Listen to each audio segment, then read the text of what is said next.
ఎగువ రాష్ట్రాల్లో వర్షాలకు నదులు ఉప్పొంగి ప్రవహిస్తున్నాయి. ప్రాజెక్టులోకి భారీగా వరద నీరు వచ్చి చేరుతోంది. గోదావరి నదికి వరద ప్రవాహం కంటిన్యూ అవుతోంది. భద్రాద్రి కొత్తగూడెం జిల్లా భద్రాచలం దగ్గర గోదావరి నీటి మట్టం మళ్లీ పెరిగే ఛాన్స్ ఉందన్నారు అధికారులు.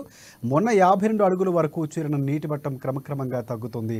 అయితే నీటి మట్టం మళ్లీ పెరిగే ఛాన్స్ ఉందన్న అధికారుల ప్రకటనతో ప్రజలు ఆందోళన చెందుతున్నారు. మరొక వైపు జయశంకర్ భూపాలపల్లి జిల్లా కాళేశ్వరం దగ్గర ఉభయ నదులు ఉధృతంగా ప్రవహిస్తున్నాయి. గోదావరి పుష్కర ఘాట్ల దగ్గర ప్రాణహిత గోదావరి నదులు 11.560 మీటర్ల ఎత్తులో ప్రవహిస్తున్నాయి. మేడిగడ్డ లక్ష్మీ బ్యారేజీలో 85 గేట్లు ఎత్తి 8,52,240 క్యూసెక్ల నీటిని దిగువకు విడుదల చేస్తున్నారు అధికారులు.